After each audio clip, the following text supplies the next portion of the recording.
Ketika putus nggak jadi musuh bro. Iya, that's right. Jadi teman lagi kan kita dari dulu kenal, maksudnya dari kecil bareng gitu. Ngerti nggak maksudnya? Itu yang sehat ya, dari teman jadi demen. Buat gue itu makanya disebutnya filia yang mengandung eros. Jadi pas udah menikah ntar cerita emang dari awal pas pacaran tuh sebenarnya pastor aku tuh gini-gini. Gue bilang kayak terus kenapa lagi? Ngerti gak? Kadang suka gemes gitu. Kadang gue pikir kalau udah lu tahu nih lu nggak bakal betah, nggak bakal bisa nih sama orang kayak gini, ya jangan sama dia lah.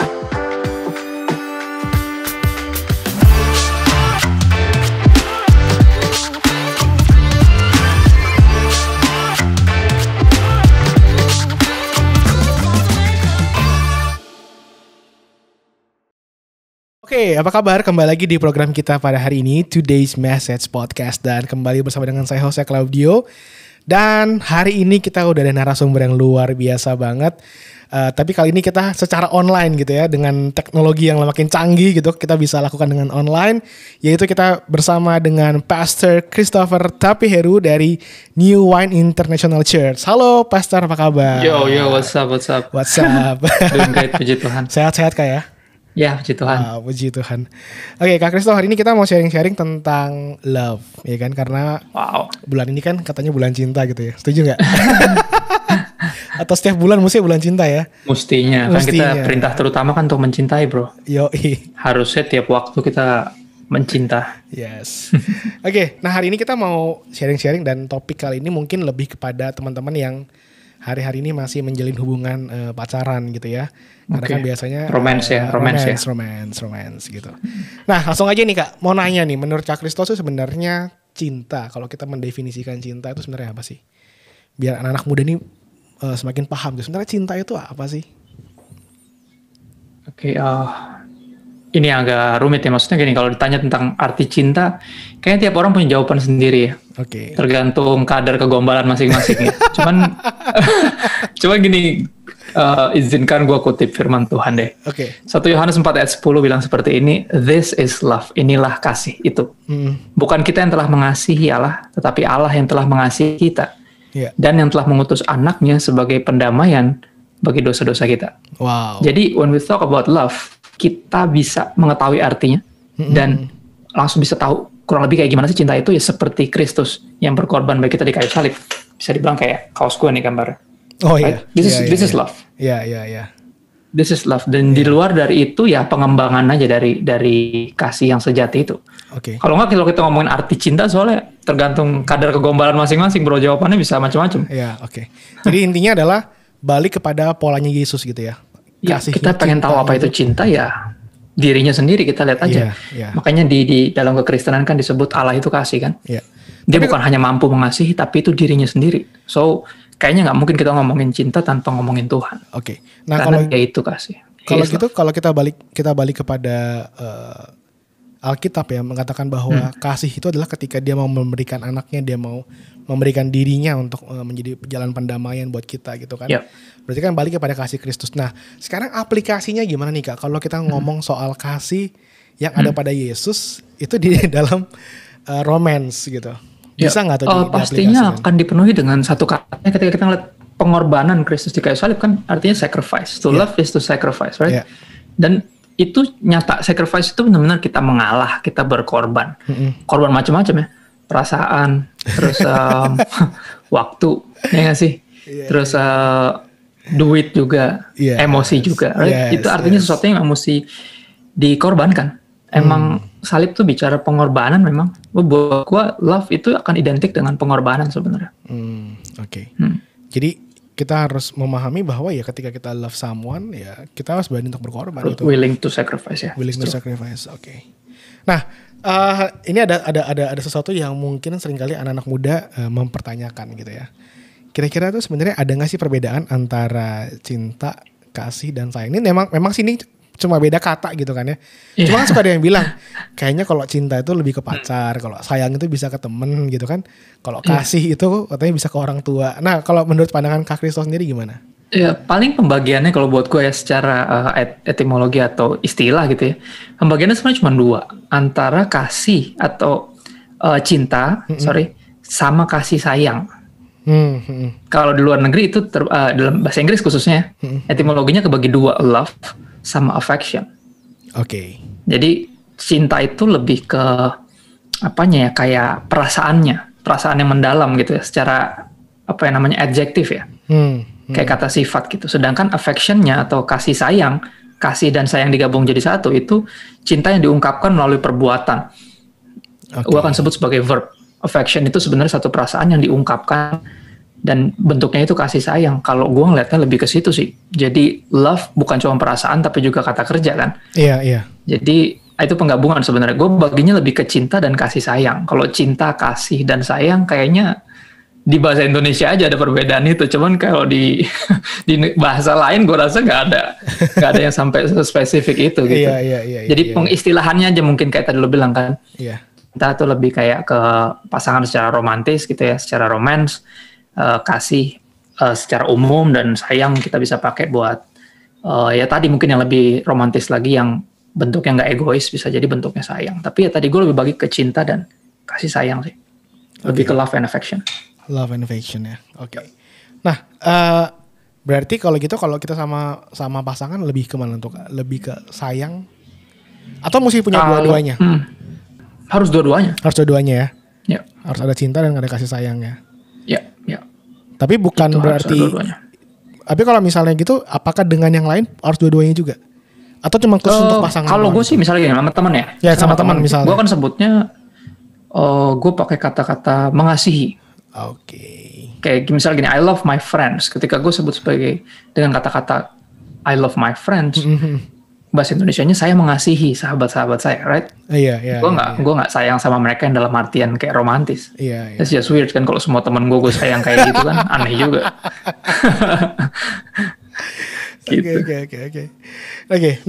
Nah yang berikut ini kita mau bahas tentang dalam masa pacaran itu, kan kita kalau di Alkitab tuh ada 4 jenis kasih. 4 jenis kasih ya. Ya, ada agape, ada storge, ada phileo, ada eros gitu ya. Eros. Nah, kalau dalam masa pacaran nih, kita nggak bilang menikah. Dalam masa pacaran itu sebenarnya lebih pasnya kemana tuh Kak?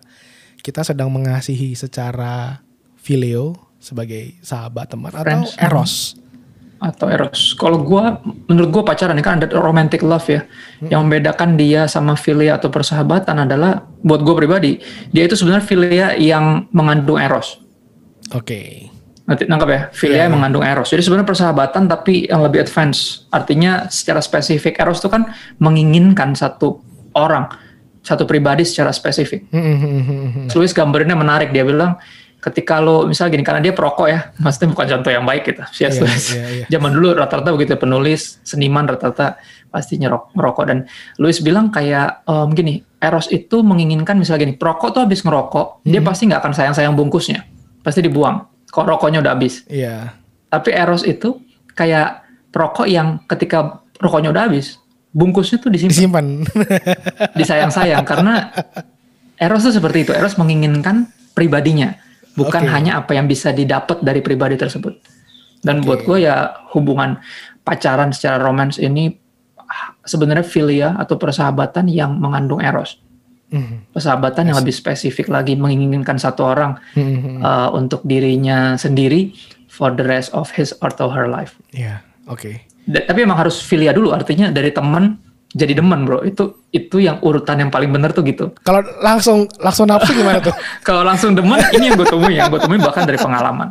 Kalau lu mulai dari langsung demen, ketika udah pacaran berapa waktu dan ternyata gue pakai istilah ini loosely ya, bukan jodoh. Iya. Biasanya habis itu jadi jauh dan jadi musuh. Oh, I see. Ngerti gak maksudnya? Jadi kayak nggak ada urusan lagi, bodo amat gitu. Cuman ketika lu misal anggap nih teman sekolah minggu udah dari kecil di gereja gitu ya. Iya. Terus akhirnya persahabatannya meningkat, jadi juga ada erosnya, jadi romance. Dan ternyata bukan jodohnya. Ketika putus nggak jadi musuh, bro. Iya, that's right. Jadi teman lagi, kan kita dari dulu kenal, maksudnya dari kecil bareng gitu. Ngerti nggak maksudnya? Itu yang sehat ya, dari teman jadi demen. Buat gue itu makanya disebutnya philia yang mengandung eros. Nah kalau misalnya yang ditambahin eros. Kalau misalnya kita udah keburu demen duluan gimana tuh Kak? Demen duluan ya jadiin teman dulu aja. Oke. Karena pada akhirnya gini, tak kenal maka tak sayang kan. Gimana caranya kita bisa sungguh-sungguh mengasihi tanpa mengenal? Ngerti nggak maksudnya? Betul. Kasih, take it time 1 or 2 years lah untuk mengenal dia dalam persahabatan. Wow, 1 sampai 3 tahun ya kurang lebih. 1 sampai 2 lah. 2 tahun lah ya. Atau kalau mau cepet-cepet ya minimal 6 bulan lah. lu kenali dia sebagai teman dulu, karena ketika dia jadi teman kan dia nggak jaim. Iya. Orang jaim tuh pas pacaran, bro. Makanya kalau langsung demen, langsung pacaran itu bahaya. Lu bisa nggak tahu siapa dia, tiba-tiba lu udah keburu dimabuk asmara dan akhirnya. Tapi kalau misalnya kayak beli kucing dalam karung, bro. Iya. Tapi kalau misalnya kita mulai dulu dengan, misalnya kita udah keburu demen ya, terus kita mau dengan filia dulu, kira-kira bisa murni nggak sih, Kak? Maksudnya kan seringkali kayak udah langsung kayak gimana ya, udah bergelora gitu kan hatinya ya. Ya agak sulit sih, tapi bisa. Maksud gue gini, gue dulu mulai dengan kayak gini sebenarnya. Gue pertama kenal dia tuh udah suka gitu. Gue pertama kenal istri gue, gue udah suka gitu. Emang cukup jadi buah bibir lah di kalangan laki-laki gitu kan. Istri gue ini gitu. Waktu itu zaman itu gue belum tahu siapa mana gitu. Akhirnya gue liat, oh cakep ya gitu. Cuman ya udah naksir pun masih dalam konteks pertemanan yang cukup lama, hampir 2 tahun lah gue kenal dia sebagai teman gitu. Pelayanan bareng dan di organisasi gereja juga bareng. Dan di situ coba bangun persahabatan lah biar jadi natural nantinya. Oke. Gitu. Jadi emang kita mesti sehatnya gitu, bro, sebenarnya idealnya ya kan. Iya. Jadi kalau demikian menurut Kak Christopher sebenarnya sah-sah aja kalau di dalam masa pacaran itu kita punya eros ya. Sah-sah aja ya. Sah dong. Justru ada yang bilang kan malah. Justru kalau gini, kalau hubungannya jadi kayak storge, kayak abang adek gitu. Oh iya. Awkward gak sih? Emang lu bisa married sama adek lu sendiri? Kan awkward ya. Cuma kan sering gitu ya. Kadang orang kan suka gimana katanya gitu, romantis atau gimana gitu. Gue suka sebel gitu. Karena ketika nanti akhirnya dalam pernikahan gak ada ketertarikan. Soalnya rasanya kayak sama kakak adek gitu. Berarti ya? Ada loh. Dalam kasus-kasus tertentu gue temukan gitu. Jadi tiba-tiba dengan jujur gitu istrinya bilang kayak susah saya mengasihi dia sebagai suami saya. Karena saya ngasih dia tuh kayak abang saya. Wow. What? Iya. That's just weird. Artinya apa? Maksudnya nggak salah, kasih mengandung eros di masa pacaran itu nggak salah, itu natural. Salah hanya ketika itu dilampiaskan berdasarkan hawa nafsu. Wow, yes. Ya jadi itu emang harus ada justru. Iya. Ketertarikan lawan jenis kan Tuhan yang ciptain ketertarikan itu. Oke.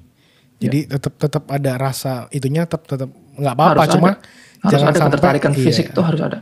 Cuman nggak usah dimanifestasi, justru jangan dilampiaskan istilahnya, apalagi kalau moodnya atau motivasinya benar-benar hawa nafsu.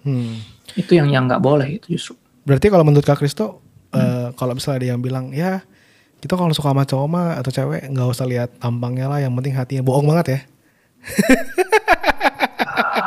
Gue sedikit banyak pasti penggabungan lah, maksudnya. Iya. Nggak murni kayak gitu juga. Kalau lo bilang kayak gitu ya awas lu jadi sama yang cakep gitu. Ngerti nggak maksudnya? Gue paling sebel kalau orang ngomong gitu tapi istrinya atau suaminya cakep gitu kayak man come on. Ngerti ya? Iya. Kayak nggak banget gitu ya. Tapi terserah buat gue, selera orang maksudnya, dan ideologi idealisme masing-masing. Sah-sah aja kalau ada orang berpendapat seperti itu. Emang harusnya kayak gitu karena one day kecantikan dan kegantengan kan memudar. Itu bukan sesuatu yang akan bertahan selamanya. So kata-kata itu sangat bagus justru punya nilai seperti itu. Gitu loh. Tapi kalau yang tadi gue bilang lo ngomong kayak gitu tapi dari awal jadinya sama yang good looking, kayaknya agak gimana gitu. Iya. Jadi maksudnya ya buat teman-teman yang masih pacaran atau yang sedang mencari pasangan ya nggak salah gitu kan ya, kalau emang mereka punya satu idealisme tertentu, maksudnya pengen punya perempuan atau pasangan yang seperti ini gitu. Ya nggak apa-apa. Maksudnya lo akan bersama dia selamanya gitu. Iya. Pastikan lo benar-benar menemukan yang pribadi yang akan lo suka selamanya gitu, entah secara fisik, secara pasti perpaduan kan, fisiknya juga, kepribadiannya juga, terus macam-macam lah. Kan aspeknya banyak.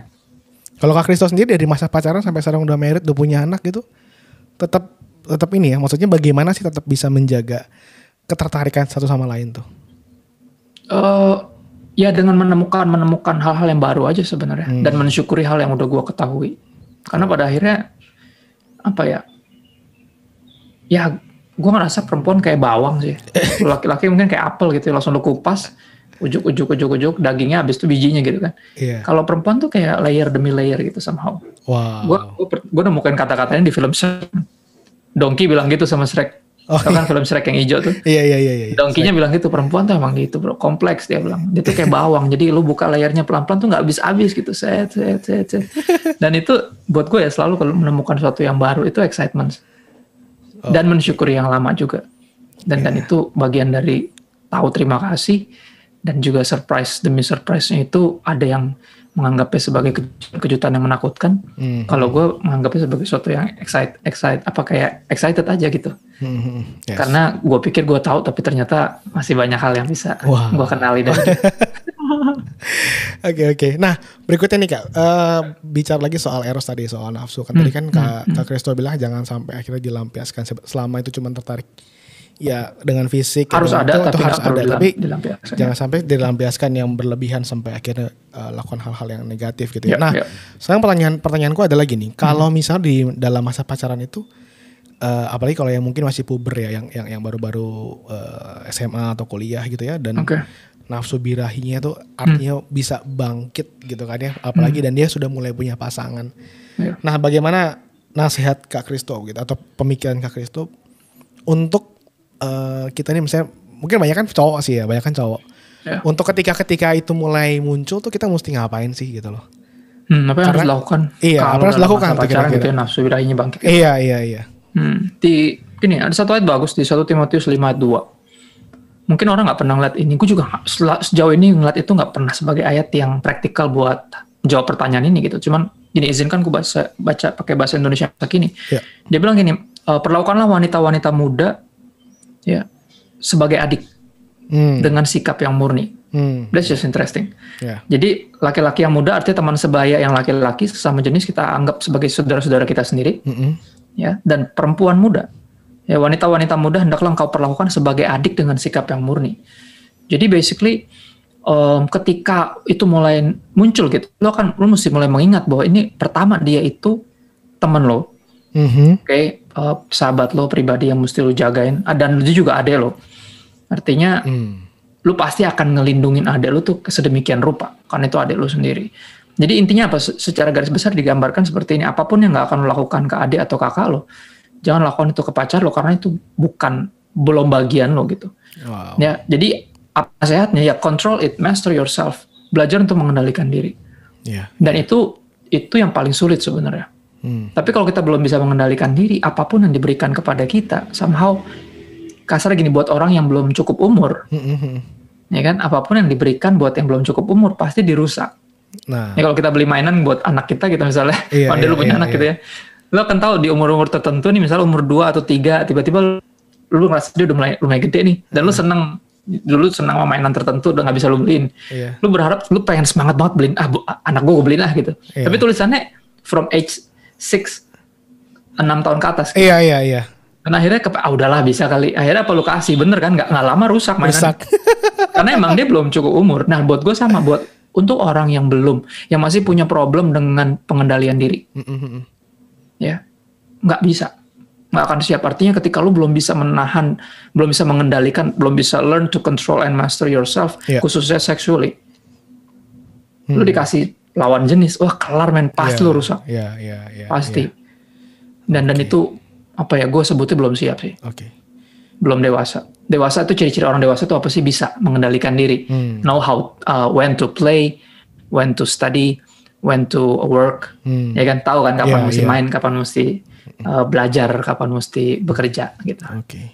Pengendalian diri itu ciri dari orang yang dewasa. Dewasa ya, bukan tua. Karena ini gak ada urusan sama umur bro, maksudnya lu bisa udah umur 40 sekian tapi masih gak dewasa tuh bisa. Masih kekanak-kanakan tuh bisa banget, lu gak bisa pegang komitmen, masih anggap remeh itu, karena ya lu masih bocah. Bocah tuh gak akan pernah menghargai komitmen, cuman orang dewasa. Dan romance ini kan komitmen. Ya gak? Jadi intinya ini romance sih bukan buat bocah ya? Bukan, sama sekali bukan. Karena kita akan merusak diri kita dan tentunya orang yang dalam tanda kutip dipercayakan kepada kita. Gitu. Control it and master yourself, sebenarnya key-nya di situ. Jadi mengendalikan diri, dan kita juga harus bisa mengukur diri kita ya, seberapa. Seberapa itu udah siap belum? Iya, udah siap atau belum gitu ya. Jangan sampai memaksakan diri. Ya, banyak orang yang gitu kan, maksudnya masih struggle sama pornografi tapi berdoa minta pacar. Maunya apa? pasti lo rusak. Itu mah Tuhan kan tahu hati kita. Kata Tuhan, ya elah. Enggak ada. Hancur lah kata dia. Lu masih begitu. Dan buat gue itu yang paling mesti kita kita mesti kerjain kita dulu. Iya. Kasarnya gini loh, kalau kita belum bisa ngendaliin diri kita, nggak usah sosok ngatur anak orang deh. Iya, betul banget. Iya nggak sih? Nggak mungkin bisa. Jadi buat teman-teman yang kalau yang masih terikat pornografi, ya hati-hati, jangan pacaran dulu ya, malah nanti ngerusak anak orang ya kan. Betul, lawan dulu. Ya, puaskan dirimu dulu dengan Tuhan sehingga porn no longer atraktif. Yes, gitu. Dan di situ baru kita siap dipercayain yang lain. Kita belum bisa ngendaliin diri, mau sosok tadi ngatur-ngatur anak orang nggak akan kompeten gitu. Oke. Ya. Nah, berikutnya nih Kak, menurut Kak Christo nih, karena kan tema kita nih how to love ya, bagaimana mengasihi yang sebenarnya gitu ya. Jadi bagaimana sebenarnya seharusnya itu kita mengasihi pasangan kita dalam konteks ini di dalam pacaran ya. Pacaran. Kan suka ada yang bilang tuh ya, dulu tuh waktu saya masih sekolah tuh, teman-teman masih suka yang bilang, wah kalau misalnya lu sayang sama gue, buktiin dong gitu kan. Peluk gue, cium gue gitu kan. Bahkan juga ada yang bahkan mesti minta sampai kepada yang namanya sexual relationship, hubungan badan gitu kan. Nah, yang benar tuh sebenarnya gimana sih Kak? Mungkin bisa menjadi insight buat teman-teman yang mendengarkan gini, di 1 Korintus 13 ayat 5. Ayat itu cukup straightforward. Dia bilang, kasih itu atau ia tidak melakukan yang tidak sopan. Dan tidak mencari keuntungan diri sendiri. Ini ketika ada orang mengatakan demikian, kalau lu sayang sama gue, buktiin dong. Cium gue, peluk gue, terus bahkan sampai, ayo dong, buktikan cintamu kepadaku, disuruh sampai berhubungan badan gitu. Justru harusnya yang satunya yang ngomong. Yang bilang gini, buktiin cinta lo sama gue. Jangan paksa gue untuk melakukan hal-hal yang belum waktunya untuk dilakukan. Kebalik, yang mesti membuktikan yang ngomong gitu yang harus, ngerti kan? Bukan yang satunya ngomong, buktiin lu sayang sama gue. Enggak, justru buktiin lu sayang sama gue. Kalau lu minta kayak gini, udah jelas lu gak sayang sama gue. Karena lu apa? Itu satu, tidak sopan. Dan kedua, itu lu mencari keuntungan diri lu sendiri pasti. Iya, betul. Right? Dan itu bukan kasih. Kita mesti bedain love sama lust. Lust itu selalu berpikir, apa yang bisa gue dapat dari lo. Iya, betul. Sedangkan love berpikir sebaliknya. Apa yang bisa gue berikan buat lo. Ngerti gak maksudnya? Jadi ketika ada yang menuntut itu, justru dia yang menunjukkan bahwa dia gak sayang. Karena orang yang benar-benar sayang gak akan mengatakan hal demikian. Justru kalaupun dalam artian ada satu yang benar-benar udah tergoda banget untuk melakukan itu pun, yang satunya akan bilang kayak no. Bukan, ini belum waktunya. Walaupun ini suka sama suka, ya gua akan memilih untuk menghormati terus sampai di hadapan Tuhan kita sah. Dan buat gue that's romantis. Itu romantis yang sebenarnya. Ya, bukan bukain pintu ketika mau turun mobil, ya tapi nggak buka baju segerah apapun keadaan, ngerti nggak maksudnya? Udah membara apapun nih, si birahinya udah mentok nih, tapi lu nggak buka baju gitu. Itu romantis.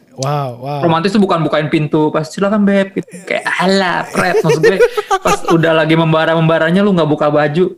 Itu romantis. Ketika itu kita justru bisa menjaga diri kita dan menjaga pasangan kita, justru itu ya romantisnya ya. Itu romantis, itu menunjukkan bahwa that's love yang dimiliki kan. Tidak melakukan tidak sopan dan tidak mencari keuntungan diri sendiri. Kenapa sih orang melakukan yang nggak sopan? Karena dia mikirinnya dirinya sendiri ya nggak. Gue udah jemput lo di rumah, anterin lo ke mall, gue udah beliin lo makan, udah beliin lo sepatu. Masa cium aja nggak dapet sih? Ngerti nggak maksudnya? Iya. That's not love. Jadi sebenarnya nggak murni itu ya, tetap minta sesuatu balikan. Gak mungkin nih ada udang di balik bakwan kalau gitu kan. Iya, setuju. Itu sih kalau gue patokannya selalu ke firman Tuhan 1 Korintus 13 ayat 5 tadi. Oke, jadi buat teman-teman yang udah punya pasangan hari ini, punya standarnya harus berbeda nih ya, nggak boleh standar. Jangan, intinya kan masalah adalah di standar ya. Standar kita kadang-kadang berpikirnya dari sisi, wah kalau dia sayang itu melakukan sesuatu yang menyenangkan kita. Ya last kita atau dipenuhi, dipuaskan gitu ya. Tapi justru sebaliknya nih dari apa yang Pastor Christopher bisa jelasin pada hari ini.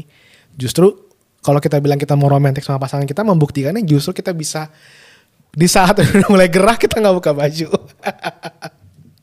Ya kita bisa terus mempertahankan kesucian dalam pasangan dengan hubungan kita di pacaran.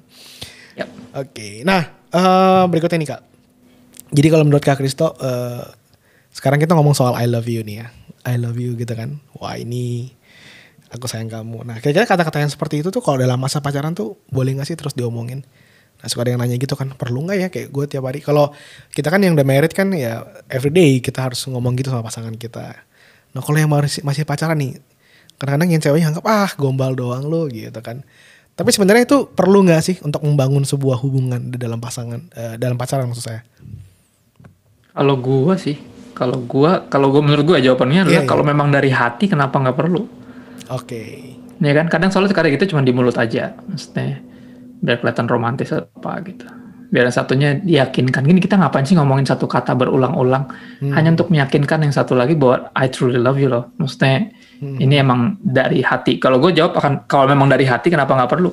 I still do that from time to time since 2007. Wow. Semenjak gue pacaran sama istri gue, sampai hari ini gue masih anggap diri kita juga pacaran gitu kan. Dan gue masih terus melakukan itu sampai hari ini. Iya. Ini udah tahun ke berapa nih 11 pernikahan dan 15 hubungan lah. Wow. Dan buat gue kalau emang dari hati kenapa nggak perlu? Iya. Tuhan juga sering banget mengungkapkan itu kan. Kalau baca Alkitab kan satu kata yang terus muncul berulang-ulang dari semua kisah. I love you. I love you. Yes. Ya, bener nggak? Rasain itu nggak? Dari semua kisah. Dari kejadian sampai wahyu, lu akan menyadari bahwa Tuhan berusaha ngungkapin sesuatu yang paling besar, makanya sampai dibuktikan di kayu salib. Karena begitu besar kasih Allah akan dunia ini. So, kalau emang besar, menurut gue sangat umum dan sangat wajar diungkapkan. Iya. Minimal pakai kata-kata lah. Oke. Tapi paling enggak jangan sampai kita love-nya ini salah pemikirannya ya. Love-nya adalah ketika kita I love you, so if you love me just kiss me, hug me gitu-gitu kan ya. Tapi benar-benar apa yang bisa kita berikan setiap waktu sama pasangan kita. Nah ini sangat penting banget ya buat teman-teman yang udah lagi pacaran atau lagi mungkin mencari-cari pasangan gitu. Nah kalau yang pengen tahu tentang pernikahan juga nanti bisa lihat tuh di Today's Message Podcast. Kita udah pernah bahas dengan Pastor Christopher ya yang di keluarga muda. Itu luar biasa banget. Oke, nah bagian yang terakhir nih Kak. Mau nanya ke Kak Kristo. Cinta seperti apa sih yang harus dibangun di dalam masa persiapan pernikahan atau pacaran? Mungkin buat teman-teman yang lagi udah mau persiapan pernikahan juga gitu ya. Atau yang mungkin lagi memulai sebuah hubungan romance. Iya, romance.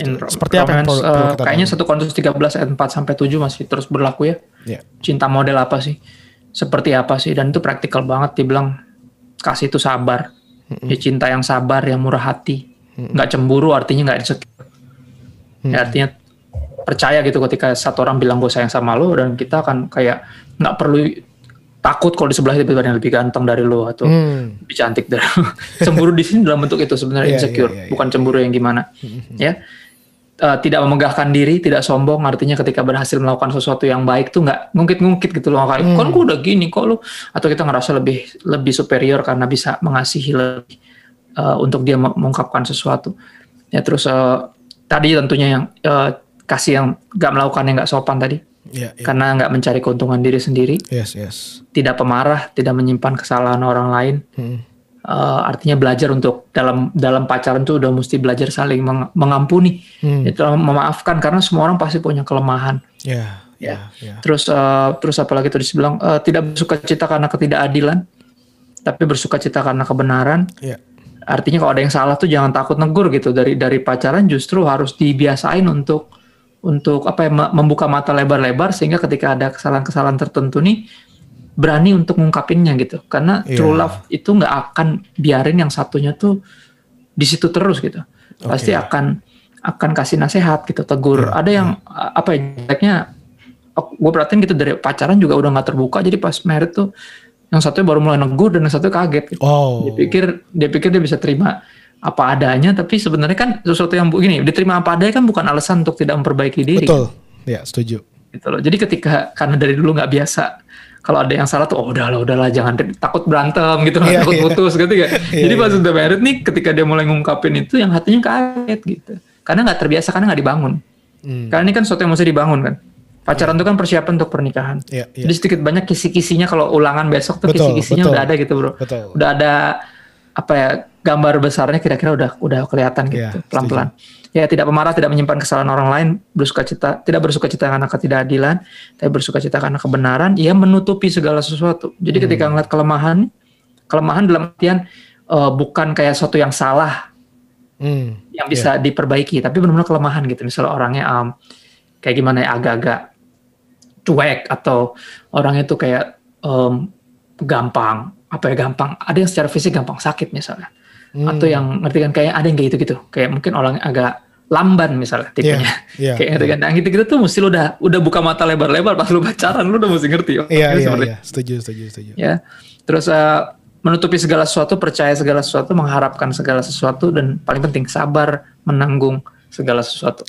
Kalau you cannot keep up atau cannot bear, kalau lu nggak bisa nggak bisa menanggung, dalam artian nggak bisa bersama dia pas pacaran gitu, ngapain lanjutin ke pernikahan maksudnya? Ngerti gak maksudnya? Lu udah nggak, gue nggak bisa nih sama orang kayak gini gitu. Lu udah pernah ngomong gitu, tapi lu lanjutin, mau lu apa gitu loh. Gue suka bingung gitu. Dari awal jadi pas udah menikah tercerita, emang dari awal pas pacaran tuh sebenarnya pastor aku tuh gini-gini. Gue bilang kayak, terus kenapa lu lanjutin? Ngerti gak? Kadang suka gemes gitu. Kadang gue pikir kalau udah lu tahu nih lu nggak bakal betah, nggak bakal bisa nih sama orang kayak gini, ya jangan sama dia lah. Ya kan, apa alasan lo? Kelamaan pacaran gitu. Nah itu sering tuh kayak gitu. Salah satu alasan paling konyol adalah kelamaan pacaran. Gue bilang, apa sih maksud lo gitu? Nggak enak gitu kalau putus udah lama pacaran. Kayak terus lo lanjutin gitu, habis itu nggak pakai lama. Iya benar. Ya kan, pacarannya lebih lama daripada pernikahannya, kan sedih. Betul. Justru kita harus cari satu pribadi yang kita bisa percaya. Ya artinya kalau dia ada satu kekurangan, kita percaya one day ya dia juga menunjukkan bahwa dia akan memperbaiki diri, dan kita percaya. Karena kan belum ada buktinya, masih sesuatu yang di depan gitu. Kalau dia pastikan dan dicari juga orang yang tepati janjinya gitu. Kalau dia ngomong apa nih, dalam berapa waktu ke depan tuh kelihatan gitu progresnya, bahwa dia tuh berusaha mencapai apa yang dia janjikan gitu. Jangan sampai cuman kayak ntar gue berubah lah gitu. Jangan kemakan sama begituan gitu. Paling basi dan dengerin begitu. Tapi ya itu di lapangan. Ya pada akhirnya Alkitab, firman Tuhan tuh jelas banget dan kasih tuntunan yang jelas. 1 Korintus 13 tuh udah powerful banget sih. Dan pengorbanan Kristus jadi kriteria atau bentuk cinta yang ideal tuh yang seperti itu.